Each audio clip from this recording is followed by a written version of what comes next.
Hello everyone, welcome back to our discussion session. This time after the presentation of the previous session about innovative solutions for air quality monitoring and improvement.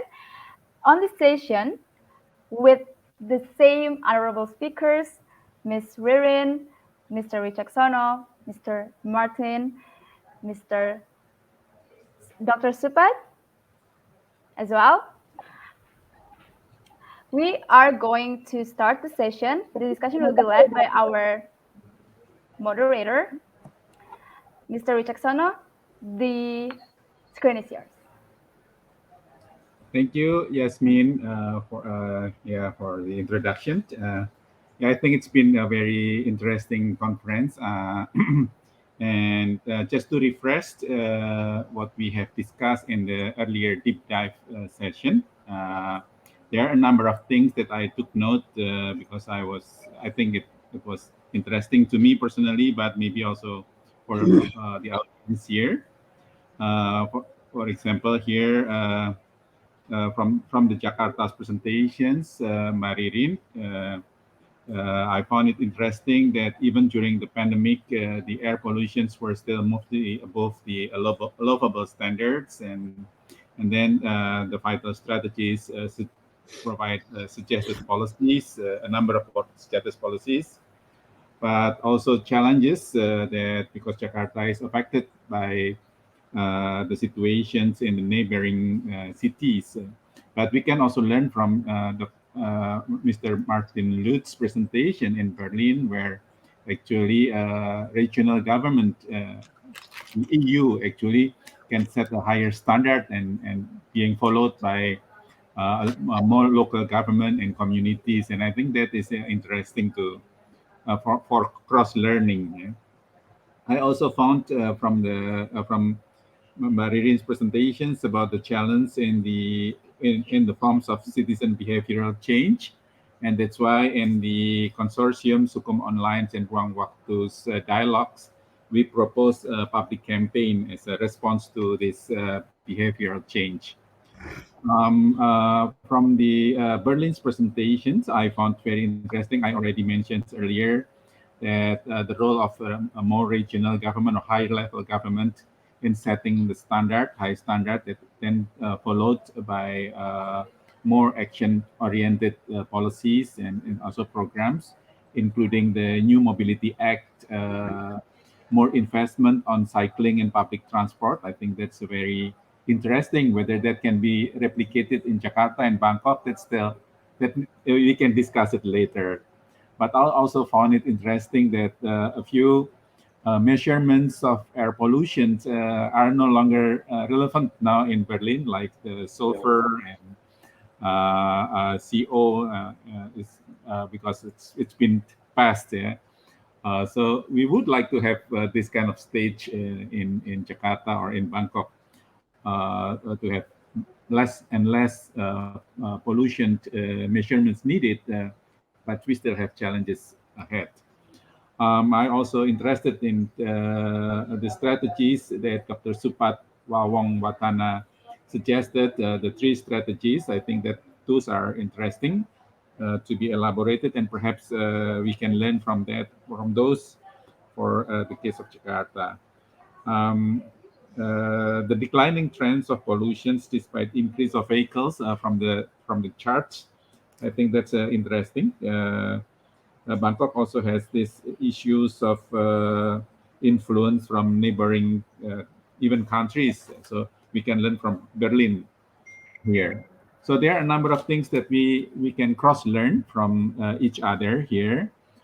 I would like to ask each of you very briefly, what can you learn from the others' presentations? Before also, actually, I ask the audience if there are questions from the audience, you can just hit the raise hand icon so that we can notify you to speak.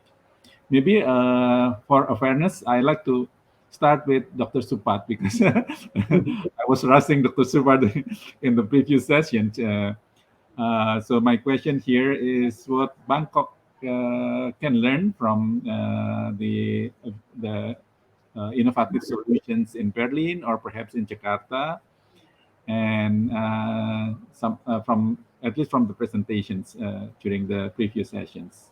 Dr. Supat, please, like a few minutes from you, and then I will go to Mr. Martin Lutz and Buririn. Yes, I think what we can learn, particularly from Berlin, is that in setting up the ambient air quality standard, Mhm. uh, Germany at present not talking about the uh, updated air quality guideline of WHO. Berlin has only annual average standard for PM 2.5, and that is the EU standard, and then adopted by Germany. Uh, but the WHO guideline also include 24-hour average uh, concentration of PM 2.5. Mhm. Yeah. Instead I like to learn more about EU and Berlin. Why not 24 hours concentration being set for the standard as well? Mm.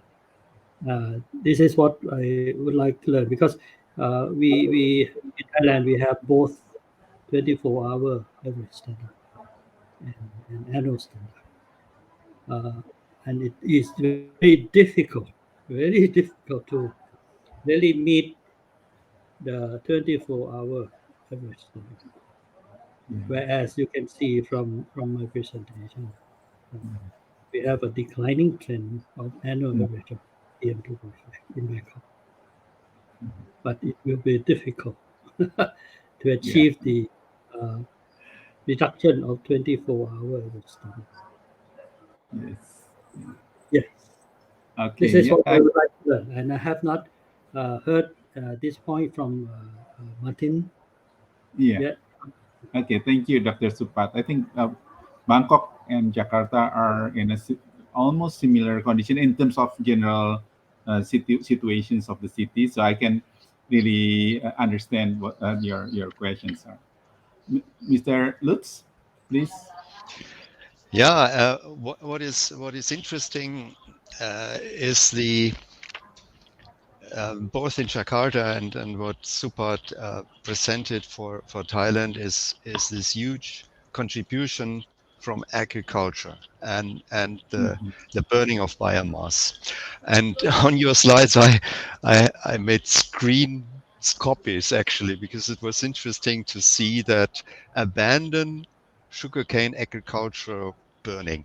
So this is a very harsh intervention, Mhm. and I think here we can learn because no politician dares to request or to require something from our agricultural sector. Mhm. Also, I mean, it's not the biomass burning so much which creates the problem here, but it's more fertilization. Mhm. And ammonia emissions Mhm. stem from agriculture, and this is an ingredient into that chemical formation of particles. Mhm. Um, some of was it Ririn or Supat had a slide source apportionment, and these secondary particles appeared as a major contribution, and that's even larger here. And of course, it's not the agricultural production here in the city because we don't have agriculture, but it's Mhm. outside, you know? So it's outside Yeah. of our jurisdiction from a Mhm. regional point of view, and it Mhm. should be the national governments and the youth task to require the agricultural sector to take cheap measures. It has been proven that measures to control ammonia emissions are relatively cheap. So the Mhm. cost effectiveness is huge. but they have a huge lobby, and so it's always difficult. And this is what we Yeah. can learn: be courageous and require a sector to deliver if Mhm. there's a clear if there are clear technical means available. Mhm. Thank you. Ririn, Jakarta, how do you see the other situation, presentation, innovative solutions that may you may want to bring to Jakarta action, Yeah, actionable? I think there are several lesson learned or interesting facts that I found from um, Mr. Martin and also Dr. Supat. I think it's particularly in Bangkok. I mean, like the characteristic is quite similar with Jakarta, but I think Bangkok is more advanced on managing air quality because the annual level of PM2.5 is already 25 micrograms per cubic meter Yeah, better, compared but to here, like 40. So yeah, I'm like I have some, like fascination about, the presentation, but I have more questions if I'm allowed, Pak Wija. yeah, yeah. Please do, please do. Yeah, for Dr. Supat, I mean, you mentioned about the clean air actions in Bangkok. So now Jakarta is basically in formulating the clean air actions as well. I'm just wondering like how the Bangkok government come up with this kind of like clean air actions and how I mean like what really triggers it and how the government really implement that.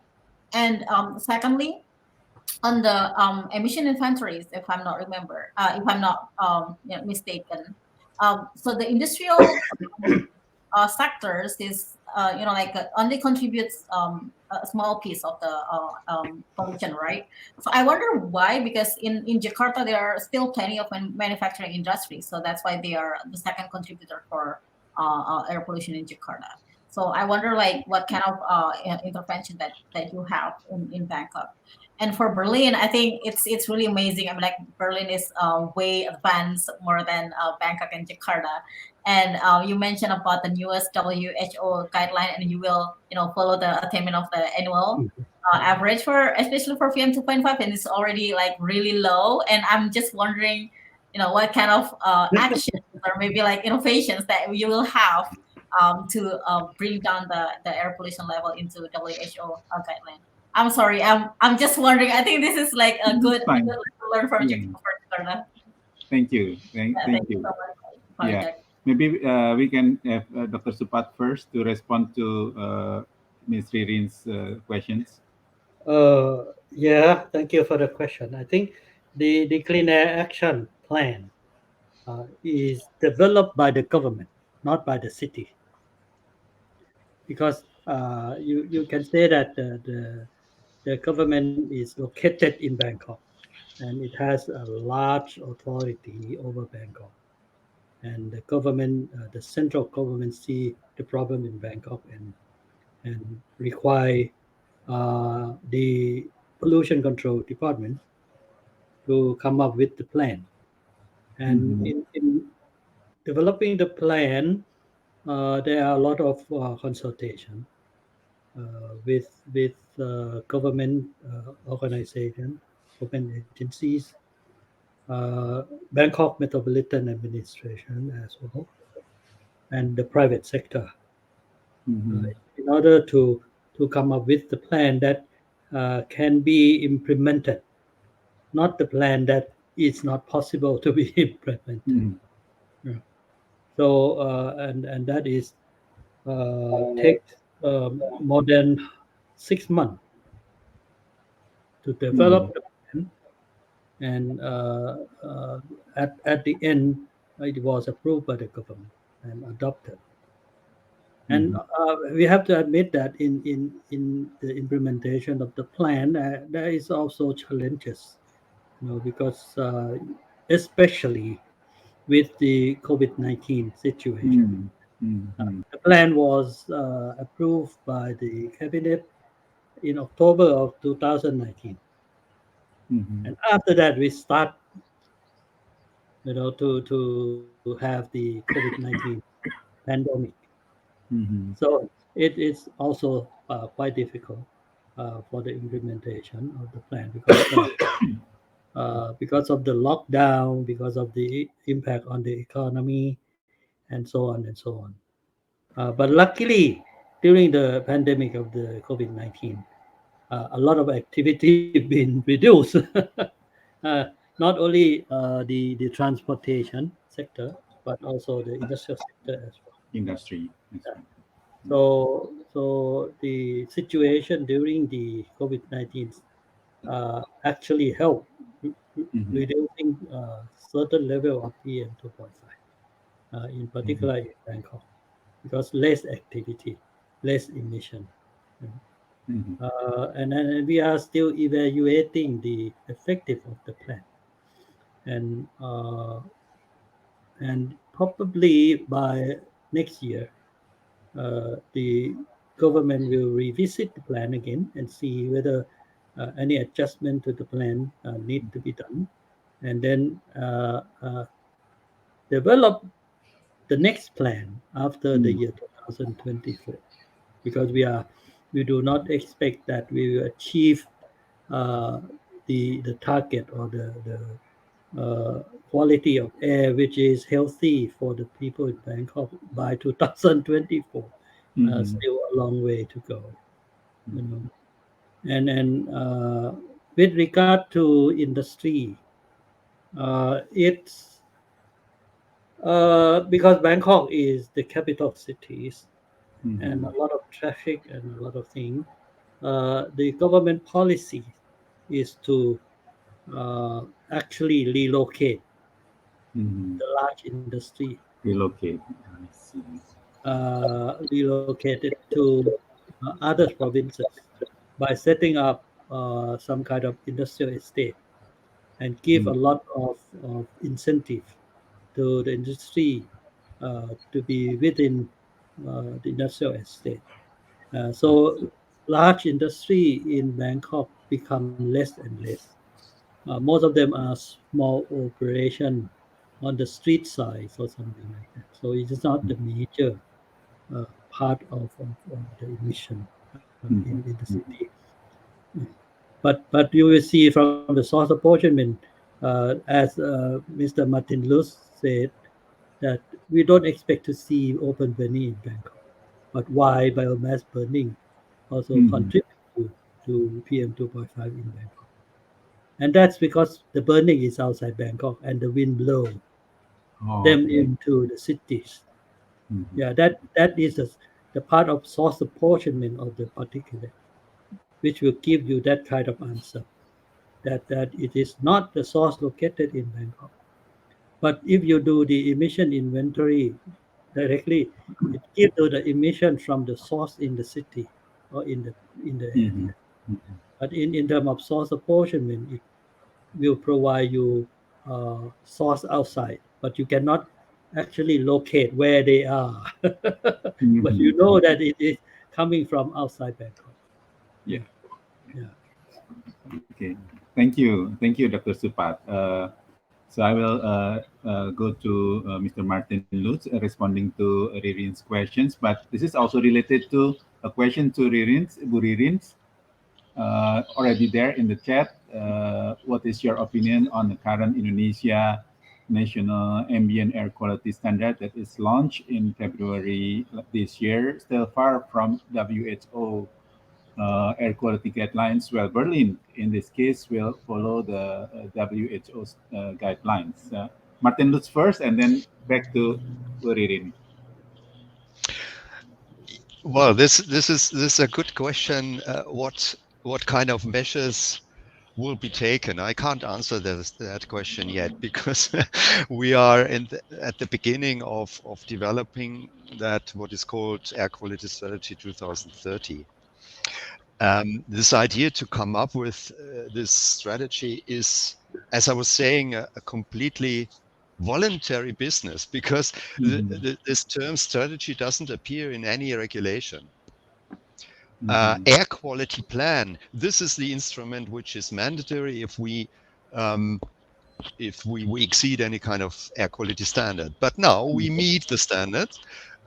the air quality standards, not WHO. And this discrepancy is now driving us towards being active voluntarily, until hopefully in a couple of years we will have tightened EU-wide air quality standards, because these what is called directives, European directives, which form the legislative framework. This air quality directive is being revised at the moment. Then the problem, I think, is the fact, and it has been mentioned by you and by my colleagues anyway, by yourself, Ririn, and by Supat, that the are not always in the cities, and we have we even call it long range transport of pollutants here in Europe, and we have a legislative framework in order to address that. It's a European directive on setting national emission ceilings, so it sets a maximum amount of emissions per year for different member states in order to accommodate for that fact that there might be pollution in a neighboring country being transported over the border, and then making this attainment of air quality standards difficult. And this, of course, aggravates if you go down to 5 microgram per meter cube PM2.5. And just to mention the example, 50 kilometers outside of Berlin in a rural area, with only small villages, we measure 10 micrograms. So this is twice WHO. So even if we switch off Berlin, we are way above that. So it's clear that setting an objective like meeting that WHO cannot be formulated in absolute terms, maybe in relative terms, that we aim to reduce our homemade pollution by a certain percentage and require from the national government and from the EU legislator also to take measures, or to enable us here on the city level to be active. And without a legal instrument, I cannot intervene into the polluting activities in a particular sector. And this is important, to agree on a common strategic approach between EU and national and local. And hopefully we will get that. At least the signs from Brussels, the European Union, are promising. And I'm saying in the background discussion a couple of minutes ago, we had elections in Germany and in Berlin last week, and we very much hope that the Green Party will be part of the government on the national basis, and clearly then hopefully there will be more ambition in the national policy helping us to meet that target. Thank you very much. So it's clearly in this discussion that air quality, an issue of air quality is beyond borders.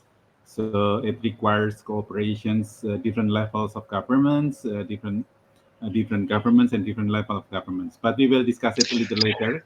I will give. May I add something? Yes, please. Yes, please. Yes. It also requires collaboration among here departments. We have colleagues dealing with the climate change policy.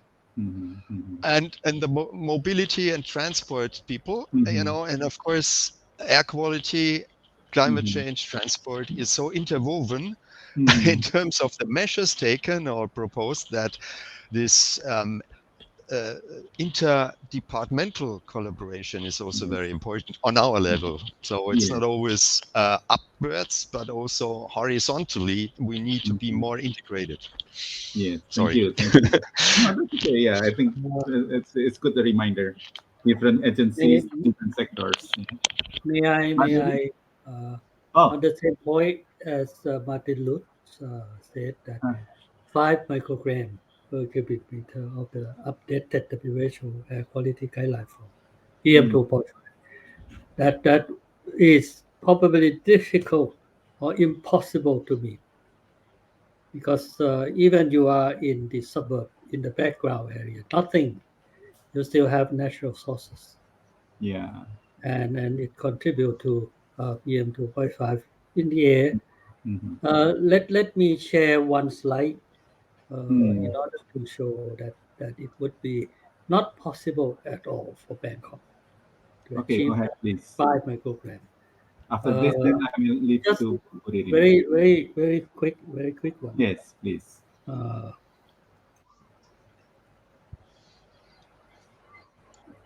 where is it?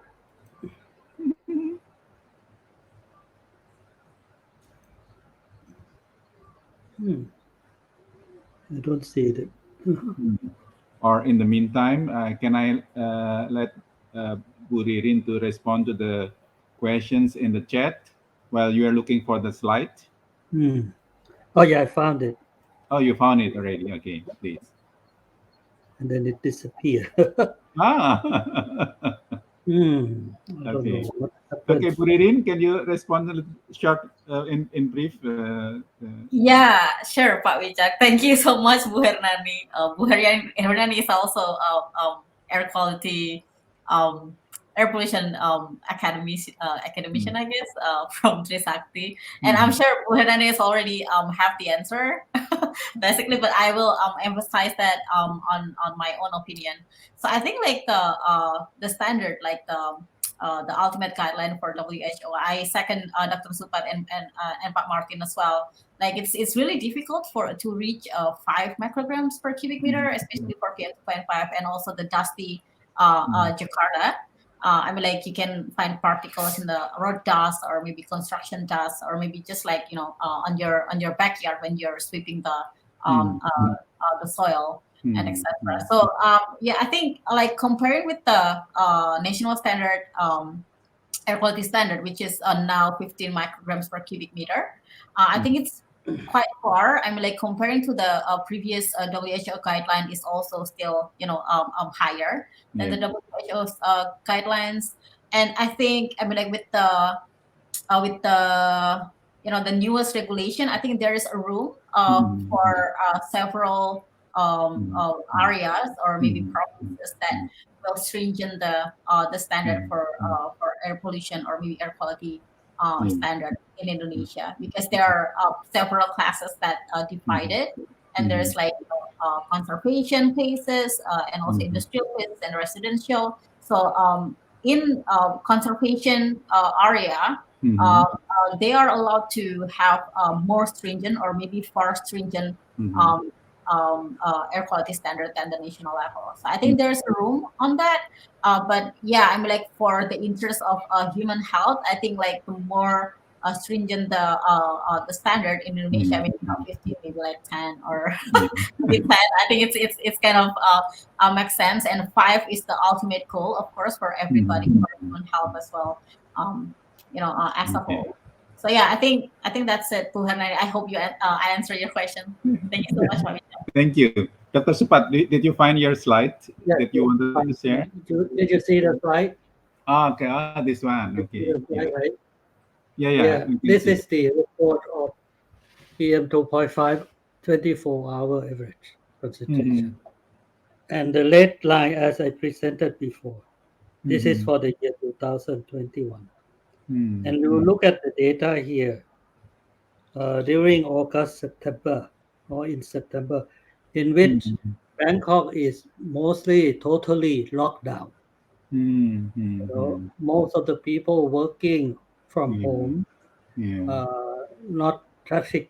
Traffic is very light, no Mm-hmm. traffic congestion, Mm-hmm. so on. And you see the 24-hour average. It's still above 10 microgram per cubic meter. Okay. Mm-hmm. Yeah, and this is rainy season. Mm-hmm. Rainy season. So Below. even though you keep this level for the whole year, Mm-hmm. Mm-hmm. Mm-hmm. it's still not able to meet the 5 microgram per cubic meter. Okay. Mm. Good. And once it reaches the dry season, the meteorological condition will uh, actually make the situation worse.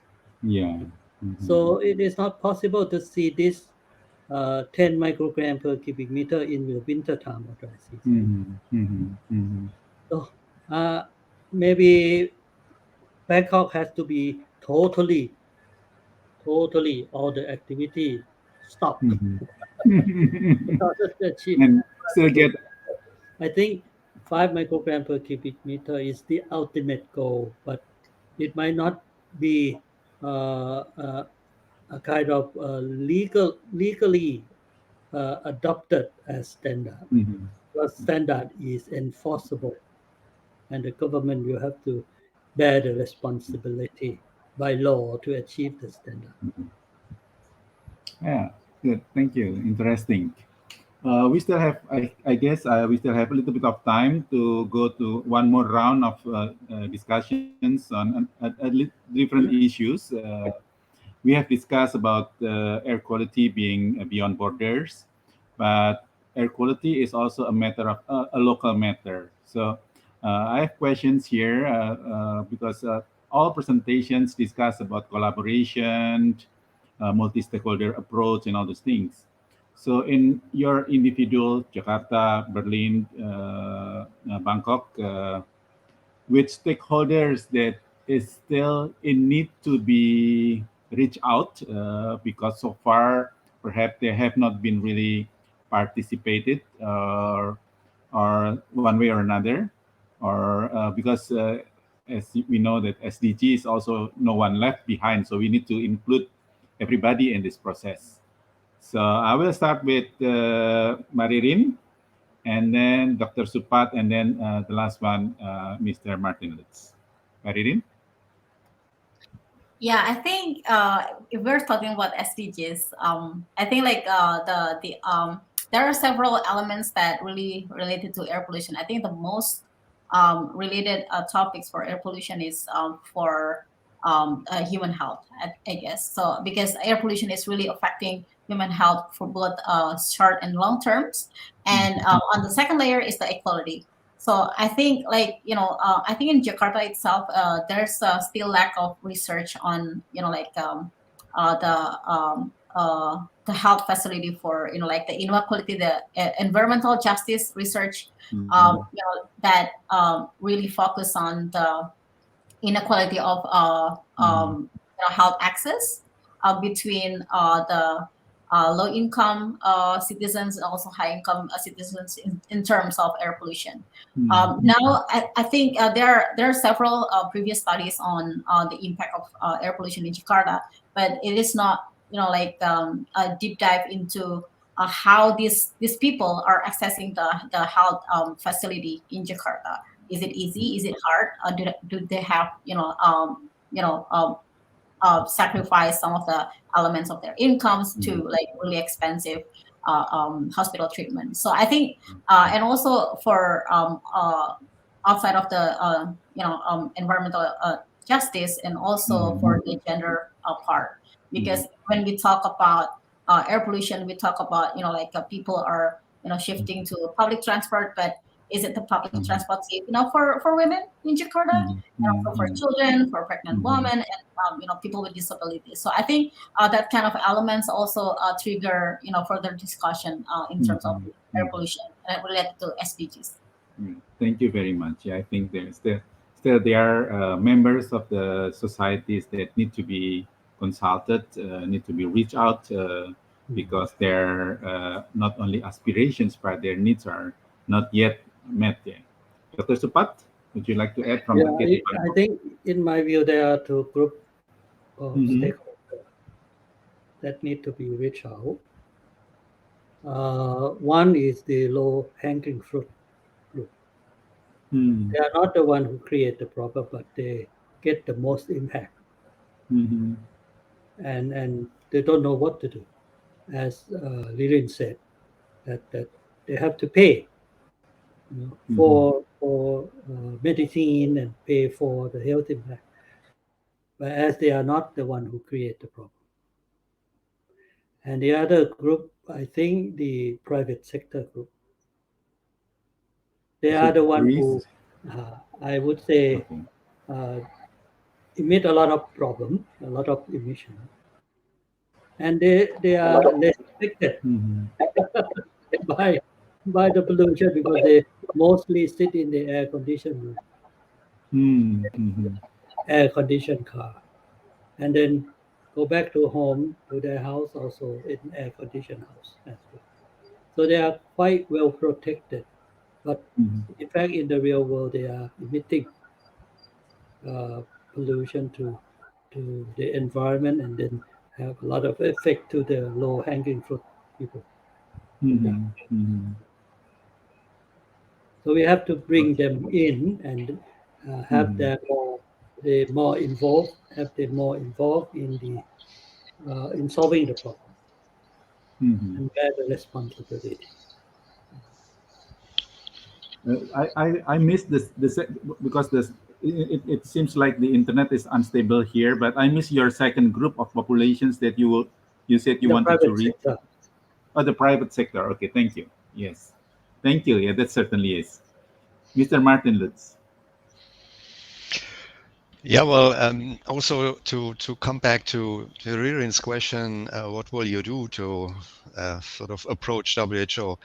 Um, and what is clear from the beginning that the construction sector is an interesting one because it generates particles. Well, if you turn down an old building and if you operate these construction machines, you can imagine that there's a lot of dust emissions and also diesel emissions.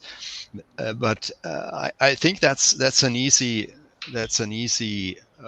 route because that's a sector which we know, and the sector is extremely um, active and successful currently because the demand for building new infrastructure and housing is huge.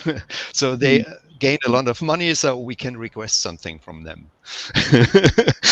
What is much more difficult is the ordinary road, the car driver, mhm, and mhm, there's an interesting OECD report. The title is something like The Forgotten Source, mhm. Okay, non-tailpipe so, emission of particles.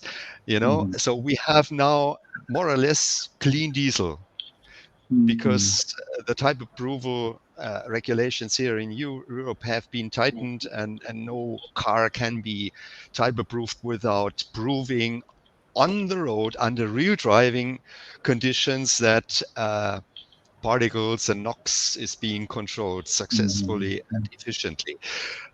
And even when we electrify the vehicle fleet gradually, there will be tire abrasion, there will be brake abrasion, there will be the wear and tear of tires and then the abrasion of the road surface. There will mhm, be a resuspension of road dust when a vehicle drives by, and this is already now uh, mhm, 70-80% of the transport-related particle emissions. mhm, And there are no technical means except no technical means, but there is one solution: less car traffic. mhm. It sounds easy, but of Yeah, course it's difficult, and we have difficult to indeed. convince the society here that it's also an asset for the city as such, for urban development, Mhm, mhm, for providing a good quality of life if we have less car traffic, even less car traffic with electric cars, and that needs a very intensive collaboration and involvement of the civil society. mhm, mhm. This is not that easy because we need resources Yeah. in order to and smart city is always also dealing with data and Mhm, provision of data to the public and mhm, encouraging people also to create data, the mhm, businesses, the private sector as well. And I think this is something which would be helpful to make clear what are the real problems here, and the problem is a driving car. mhm. And if we had safe alternatives like cycling or a convenient public transport system where you don't need to squeeze yourself in a congested a metro train, then I think this can be convincing to the public. And this is what we need to work on, I think, Yes. altogether, because that's actually, I think, the Mhm. same problem in Bangkok and in Jakarta as well. Since you just mentioned we need to work on, so this is the last round of questioning. What do you think is the next immediate steps for you, or that you suggest to the other cities to take? Um, Start with Mr. Martin Lutz, and then Dr. Supat, and to Ririn. The Yes, next simply immediate steps. mobility, I think, is the center thing, and this is Mhm. also the sector which hasn't, at least here in Germany, delivered nothing to Mhm. fight climate change. Nothing. Mhm. Mhm. And this is scandalous. I mean, Yeah. we have CO2 ceilings for fleet, Mhm. ceilings for manufacturers, but Mhm.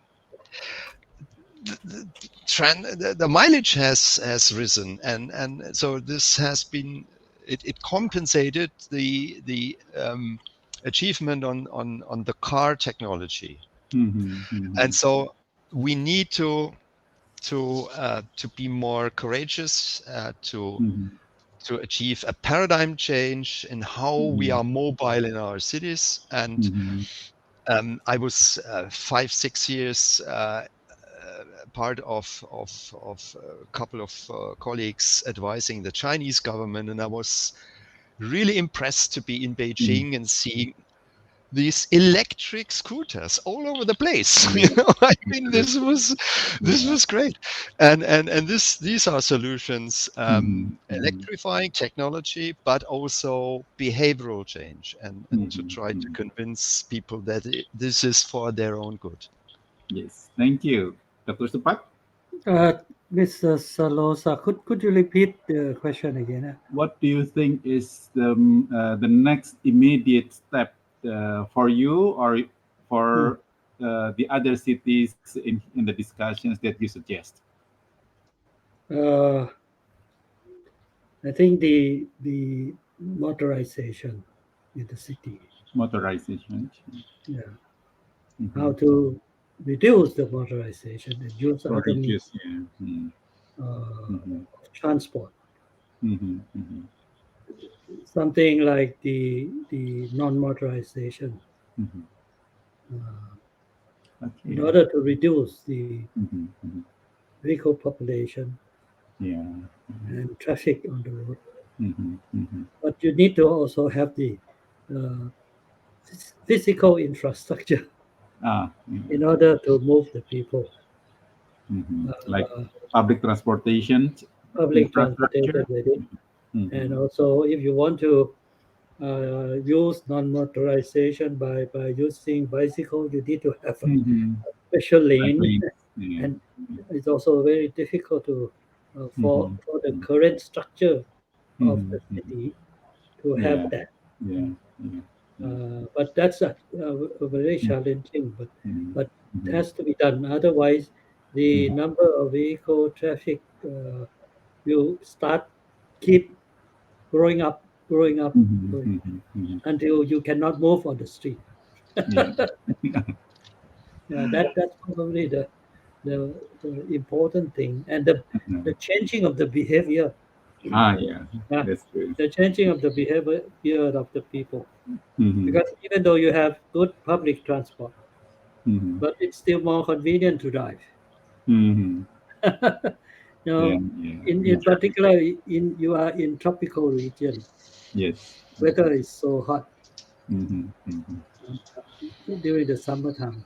Yeah. So Mm-hmm. sitting in the car, driving Air in the condition. air condition, it's still okay Yeah. for a certain group of people because Mm-hmm. they do not mind to do that, Yeah. and they can afford to pay Mm-hmm. for the food. So Mm-hmm. I think that very needed thing to do, changing the paradigm of the Mhm. people from motorization to non-motorization. Mhm.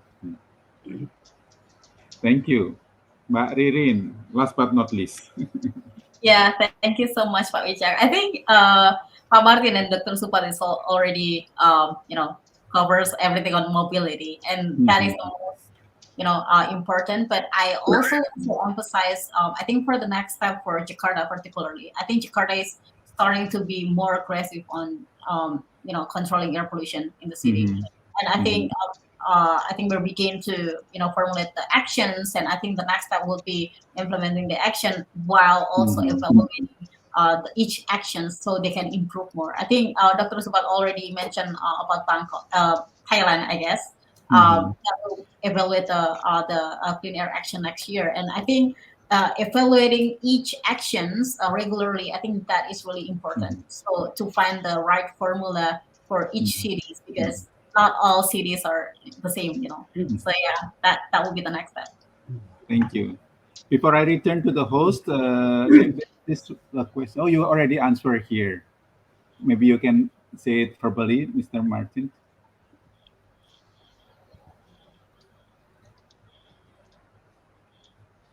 Oh, Sorry you're again.